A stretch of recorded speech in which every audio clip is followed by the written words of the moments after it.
안녕하세요, 카비오입니다. 오늘 주제는 차량 가격, 적재량, 연비 등 여러가지 특징을 통해 사업용 또는 영업용으로 운용하기에 좋은 차량들을 추천해보고자 합니다. 지금 바로 확인해보시죠. 첫 번째 차량은 렉스턴 스포츠 그리고 렉스턴 스포츠 칸입니다. 렉스턴 스포츠는 우리나라 대표 픽업 트럭으로 트럭의 기본 외관 디자인보다는 SUV 같으면서 트럭의 특성을 가지고 있습니다.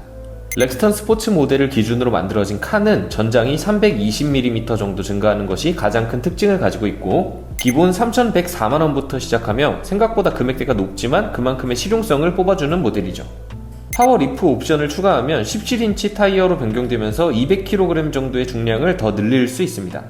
다만 현재 렉스턴 스포츠는 무조건 디젤만 사용해야 하며 요소수를 주입해야 하고 연비가 크게 좋은 편은 아니지만, 그럼에도 추천드릴 수 있는 이유는 적재 공간에 대한 커스텀이 매우 다양한 편이기 때문입니다. 엣지탑이나 하드탑, 다양한 적재 공간 커스텀을 제공하지만 실용성을 위해서 보통 디럭스 하드탑이나 하이탑을 추천한다고 하는데요.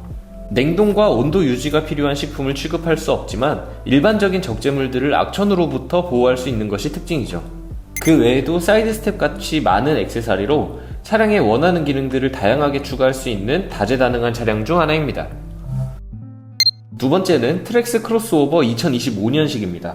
트랙스는 기존에 출시했을 때도 가성비로 큰 주목을 받았던 차량인데요. 소형 SUV 중에서 덩치가 큰 편으로 많은 적재 공간과 실내 공간을 챙길 수 있는 모델입니다.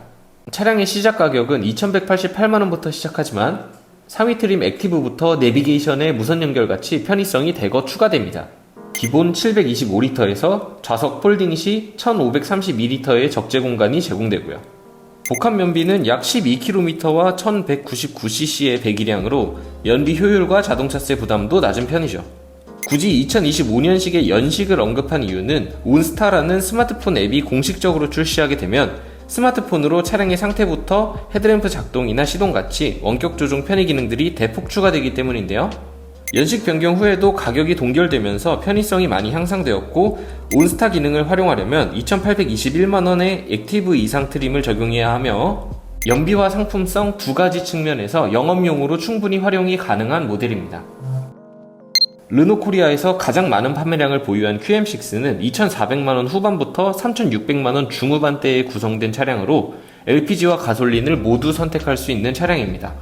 특히 최신 연식부터 QM6 퀘스트라는 밴 모델이 출시되었는데 2인승 밴으로 활용하면 2열의 시트가 사라진 만큼 공간을 더 넓게 사용할 수 있습니다. 최대 적재량은 약 1,413L로 최대 적재 중량이 300kg이 초과하여 소형 화물차로 분류되는 모델이고요. QM6 퀘스트의 경우 가솔린을 선택할 수 없고 LPG만 선택할 수 있다는 특징도 있죠. 일반 승용 LPG보다 트림별로 가격들이 훨씬 저렴한 편이고 2명밖에 탈 수 없기 때문에 2명 이상 가족 단위 여행에는 적합하지 않지만, 일반 QM6 모델에는 가솔린과 LPG 모두 선택하여 명확한 대체 모델이 존재하는 차량이죠. 매직 테일게이트라는 전동 트렁크는 상위 트림 비즈니스에서 추가 옵션을 선택해야 하지만 퀘스트는 일반 모델에 비해 저렴한 편으로 일부 추가 옵션을 생각해 볼 수 있는 금액으로 화물이 많은 편이라면 QM6 퀘스트 모델을 추천드릴 수 있겠습니다. 카니발은 거의 매월 5,000대씩 팔릴 정도로 꾸준한 판매량과 수요가 많은 차량인데요. 이번 페이스리프트를 통해서 11인승은 사라졌지만 새로운 라인업 카니발 하이브리드가 추가되었고, 가족용 차량과 많은 물건들을 적재할 수 있는데요. 6인 이상 대가족을 위한 차량으로서 활용도가 매우 높습니다. 물론 사람이 탑승하지 않으면 그만큼 물건들을 적재할 수 있고, 트렁크 공간도 매우 넓은 편으로 특히 4열의 경우 시트를 눌러 바닥을 만들어서 적재 공간을 더 늘릴 수도 있습니다.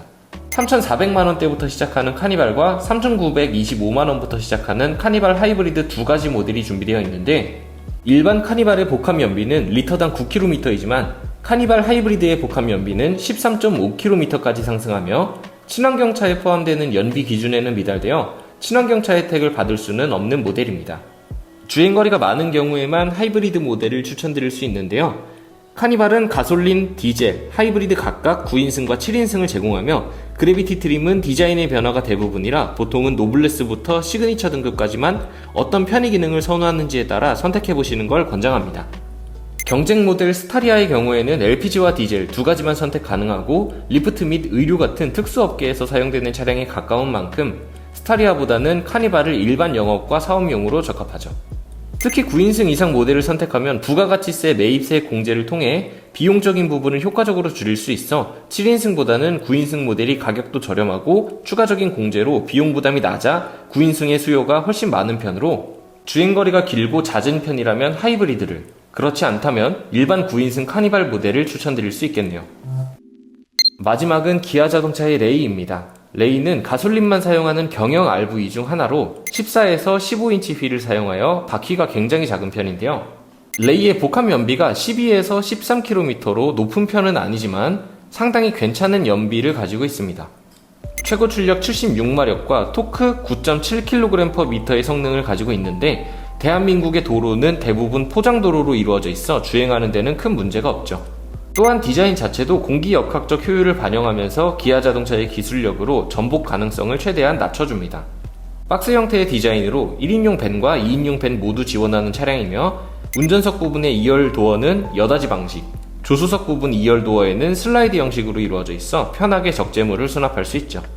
특히 1인승 밴 모델의 경우 조수석이 없고 운전자 시트를 제외하면 모든 공간을 적재 공간으로 사용할 수 있고요. 최대 적재 용량은 1628리터라고 합니다. 이 적재 용량을 얼마나 채우는지에 따라 차량의 무게가 달라지고 실질적인 연비도 달라지는 부분은 감안해야 하죠. 출장이 잦은 업종에서 직원분들이 사용할 차량으로 많이 이용되지만 랩핑 작업으로 특정 브랜드의 홍보를 위한 차량으로 활용되는 경우도 있습니다.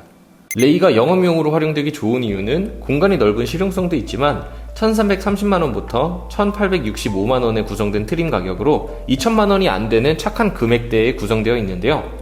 또한 레이 EV라는 전기차 모델도 3000만원 안쪽으로 구입이 가능하지만 200km 정도 주행이 가능하다는 주행거리 문제 때문에 장거리보다는 근거리 위주로 자주 운반이 필요할 때 생각해 볼 수 있는 모델이죠.